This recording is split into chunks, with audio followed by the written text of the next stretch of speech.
Hello everyone, study with Leenu में आपका स्वागत है। I hope you all are well. हम कर रहे थे डिस्कस क्लास 11 का चैप्टर 8 ऑर्गेनिक केमिस्ट्री का पार्ट आई है some basic principles and techniques, जिसका नॉमेनक्लेचर हमने ऑलरेडी डिस्कस कर लिया है हमारी लास्ट क्लास में। जिसने वीडियो नहीं देखी है वो ज़रूर देखे एंड उसमें हमने नॉमेनक्लेचर कम्प्लीटली ओवर कर दिया है। आज हम डिस्कस करेंगे नया टॉपिक, लेकिन उससे पहले अगर आप हमारे चैनल पर नए हो तो ज्वाइन करें, सब्सक्राइब करें। ज्वाइन कर सकते हैं आप हमारा Telegram channel study with Leenu, जहाँ पे सारी वीडियोज़ के PDF आपको मिल जाते हैं। एंड आज का लेक्चर जो है अब हम स्टार्ट करते हैं। आइसोमेरिज्म हम डिस्कस कर रहे हैं यहाँ पे। आइसोमेरिज्म क्या होता है? ये एक फिनोमेना होता है जिसमें एग्जिस्टेंस होता है दो या दो से ज़्यादा कंपाउंड्स का, जो पजेस करके रखते हैं सेम मॉलिक्यूलर फार्मूला को यहाँ पे, लेकिन इनकी प्रॉपर्टीज़ क्या हो जाती हैं, वो डिफर कर जाती हैं यहाँ पे। ये जो कंपाउंड्स बनते हैं इनको हम क्या बोलते हैं? आइसोमर बोलते हैं। स्ट्रक्चर से यहाँ पे ये जो है इसको फ्लो चार्ट के जरिए समझ सकते हैं, फिर आगे डिस्कस करेंगे डेप्थ में। आइसोमेरिज्म का मतलब सिंपल होता है जब दो या दो से ज़्यादा कंपाउंड जिनका मॉलिक्यूलर फार्मूला सेम होता है लेकिन एग्जिस्ट करते हैं और पजेस करते हैं डिफरेंट प्रॉपर्टीज़ को। दो टाइप के होते हैं ये। एक होता है आपका स्ट्रक्चरल आइसोमेरिज्म, दूसरा होता है स्टीरियो आइसोमेरिज्म। स्ट्रक्चरल आइसोमेरिज्म की बात करें तो ये इसके टाइप्स हैं, हाँ, जो कि है chain isomerism, position isomerism, functional isomerism और मेटामेरिज्म। स्टीरियो आइसोमेरिज्म की बात करें तो ये दो टाइप के हैं, ज्योमेट्रिकल आइसोमेरिज्म, ऑप्टिकल आइसोमेरिज्म। सबसे पहले इसमें हम डिस्कस कर रहे हैं किसके बारे में? आइसोमेरिज्म में स्ट्रक्चरल आइसोमेरिज्म के बारे में डिस्कस कर रहे हैं। जब कंपाउंड्स के पास सेम मॉलिक्यूलर फॉर्मूला होता है बट डिफरेंट स्ट्रक्चर होते हैं, तब इसको हम क्या बोलते हैं? स्ट्रक्चरल आइसोमर बोलते हैं। कुछ एग्जांपल की अगर हम यहाँ पे बात करें, चेन आइसोमर्स शो करते हैं जब दो या दो से ज़्यादा कंपाउंड्स के पास सिमिलर मॉलिक्यूलर फॉर्मूला है लेकिन उनका कार्बन स्केलेटन डिफरेंट है। These are refer to as chain isomer and phenomena जो होता है इसको हम क्या बोलते हैं? चेन आइसोमरिज्म बोलते हैं। जैसे कि हमारे पास एग्जांपल है C5H12 का। C5H12 का यहाँ पे ये तो सबका एक मॉलिक्यूलर फॉर्मूला है, लेकिन यहाँ पे रिप्रेजेंट कैसे कैसे तरीके से हो रहे हैं वो देख सकते हैं। सबसे पहले एक नॉर्मल एक स्ट्रेट चेन की फॉर्म में हम यहाँ देख सकते हैं, यहाँ पे स्ट्रेट चेन से पेंटेन बना हुआ है। और वहीं जब यहाँ पे से आपका एक इथाइल ग्रुप अलग से सेपरेट कर दिया तो यहाँ पे आइसोफॉर्म आ जाता है। अगर वहाँ पे आपका और यहाँ पे थोड़े चेंजेस कर देते हैं तो नियोफॉर्म आ जाता है। मतलब कि यहाँ पे हम क्या कर रहे हैं, एक स्ट्रेट चेन में वेरिएशन कर रहे हैं, जिससे यहाँ पे क्या हो रहा है, प्रॉपर्टीज़ भी सारी चेंज हो जा रही हैं। वहीं नेक्स्ट अगर हम यहाँ पे बात करते हैं तो आता है पोजीशन आइसोमेरिज्म।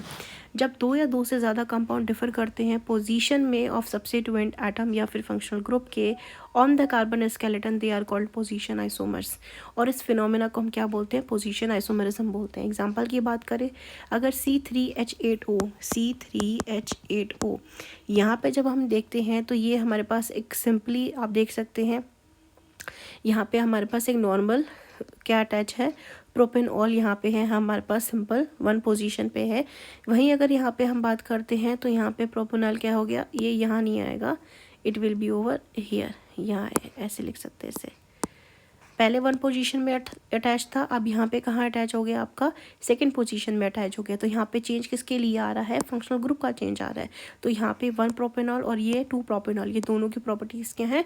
चेंज हो गई हैं यहाँ पे। तो ये क्या शो कर रहे हैं? पोजीशन आइसोमेरिज्म को शो कर रहे हैं यहाँ पे। ये यहाँ नहीं आएगा, ये यहाँ आएगा।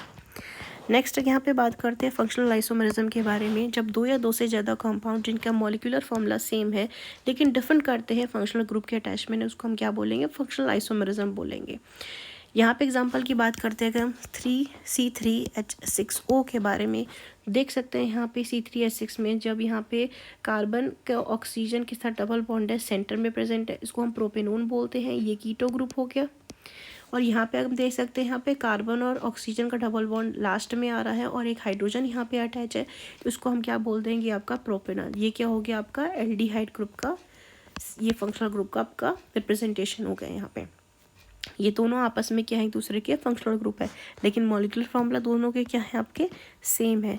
मेटामेरिज्म ये अराइज होता है due to different alkyl chains on the either side of functional group in the molecule. Example की अगर हम बात करते हैं C4H10O का, जो रिप्रेजेंट करता है मिथॉक्सी प्रोपेन को और इथॉक्सी इथेन को, यहाँ पे इनका सिर्फ एक अल्काइल ग्रुप के अरेंजमेंट चेंज होने की वजह से क्या हो जाता है, यहाँ पे इन दोनों की प्रॉपर्टीज़ चेंज हो जाती हैं यहाँ पे।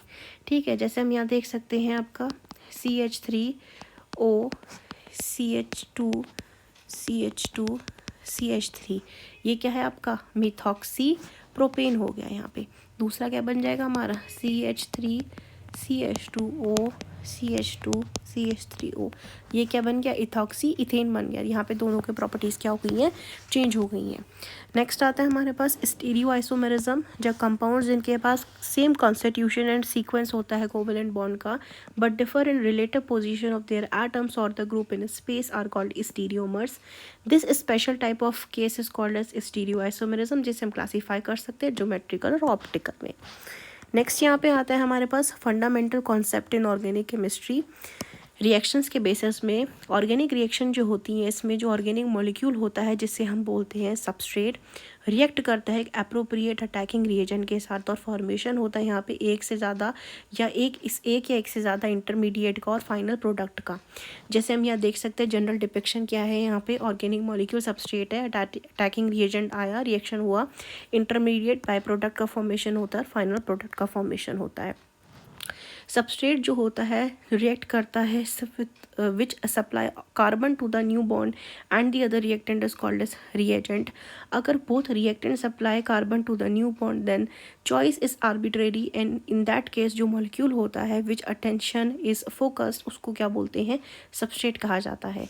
सच रिएक्शंस में जो कोवेलेंट बॉन्ड होता है कार्बन के बीच में या फिर कार्बन एटम और a carbon and the same other atom वो ब्रोक होता है और एक नए बॉन्ड का फॉर्मेशन होता है। Sequential account of each step describe करता है डिटेल के बारे में, इलेक्ट्रॉन की मूवमेंट के बारे में, energetics during the bond cleavage and bond formation and the rate of reaction of reactant से प्रोडक्ट बनने का, इसको हम रेफर करते हैं रिएक्शन मैकेनिज्म। जो नॉलेज होती है रिएक्शन मैकेनिज्म की वो हेल्प करता है अंडरस्टैंड करने में रिएक्टिविटी को ऑर्गेनिक कंपाउंड की एंड प्लान करते हैं उस हिसाब से उसका synthesis. In the following sections में हम इसके बारे में और भी डिटेल में यहाँ पे जानने की कोशिश करेंगे। तो ये था आज का हमारा discussion. I hope you like this video informative. If you like this video, like share and subscribe. Thank you for watching this video.